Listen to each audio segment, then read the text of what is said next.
PM Modi पर राज ठाकरे का हमला। ईरान के मुद्दे पर किया हमला। खमेनी के मौत पर क्यों चुप है मोदी?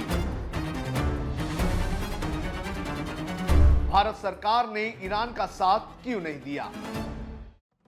ईरान के सुप्रीम लीडर अयतुल्ला खमेनी के मौत पर भारत की चुप्पी पर कई सवाल पहले से ही उठ रहे थे कि अब महाराष्ट्र नवनिर्माण सेना के अध्यक्ष राज ठाकरे ने प्रधानमंत्री नरेंद्र मोदी पर हमला किया है। गुड़ी पाड़वा यानी कि मराठी न्यू ईयर के मौके पर मुंबई की जनता को संबोधित करते हुए राज ठाकरे ने ईरान के मुद्दे पर भारत सरकार को आड़े हाथ तो लिया ही है, लेकिन इतिहास का भी याद दिलाने का काम किया है जब ईरान ने भारत की मदद की थी। राज ठाकरे ने अपनी इस सभा में किस तरह से पीएम मोदी पर हमला किया है, इसकी पूरी जानकारी इस वीडियो में देंगे और साथ ही आपको ये बताएंगे कि इस सभा में कौन कौन से मुद्दों को राज ठाकरे ने उठाने का काम किया है। नमस्कार, आप देख रहे हैं लोकमत हिंदी। मेरा नाम है सोनू कनौजिया। गुड़ी पाड़वा रैली को संबोधित करते हुए राज ठाकरे ने कहा कि ईरान ने लंबे समय तक भारत का साथ दिया, यहां तक कि कश्मीर के मुद्दे पर भी वैश्विक स्तर पर समर्थन दिया था।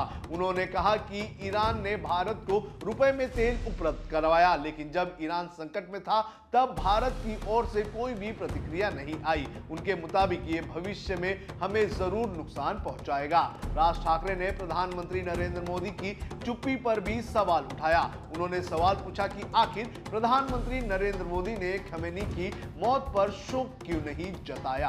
आपको बता दें कि भारत सरकार ने इस पूरे मामले को लेकर चुप्पी साधी हुई है। ईरान इजराइल अमेरिका के युद्ध को आज लगभग 20 दिन से ज्यादा का समय हो चुका है। भारत की 22 शिप अभी भी स्ट्रेट ऑफ हॉर्मुज में फंसी हुई है। विपक्ष की तरफ से तो लगातार इस मुद्दे को उठाया जा रहा है और कहा जा रहा है कि यह भारत सरकार की कूटनीतिक गलती है और इसे सुधारने में सरकार विफल रही है।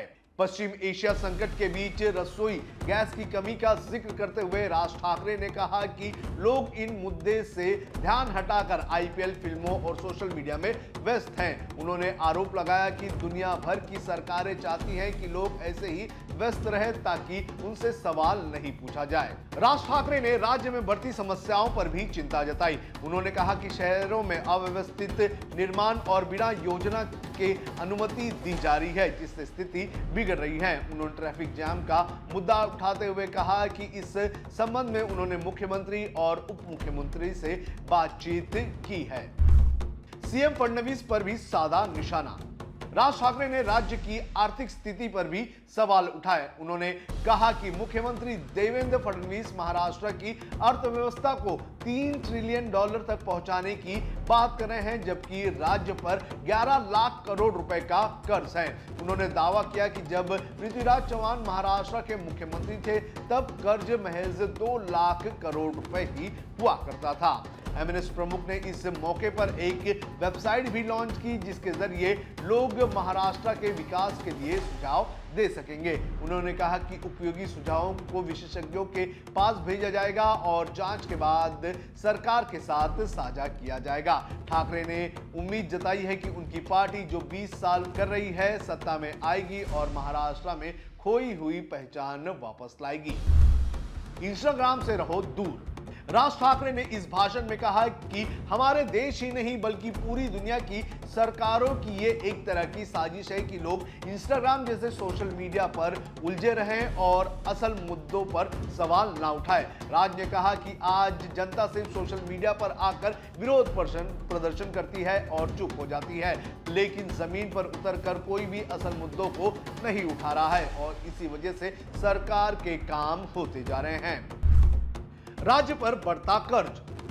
महाराष्ट्र की देवेंद्र फडणवीस सरकार पर सवाल उठाते हुए राज्य पर बढ़ते कर्ज का भी जिक्र राज ठाकरे ने अपने इस भाषण में किया।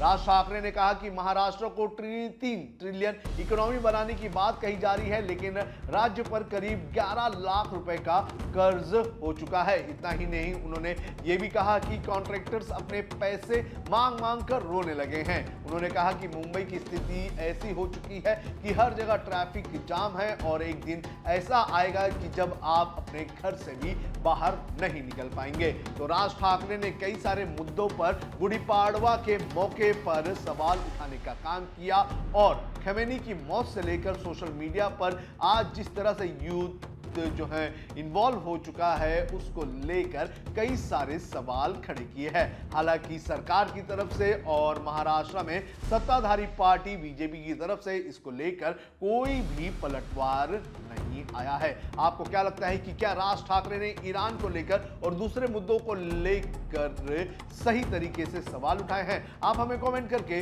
जरूर बताएं।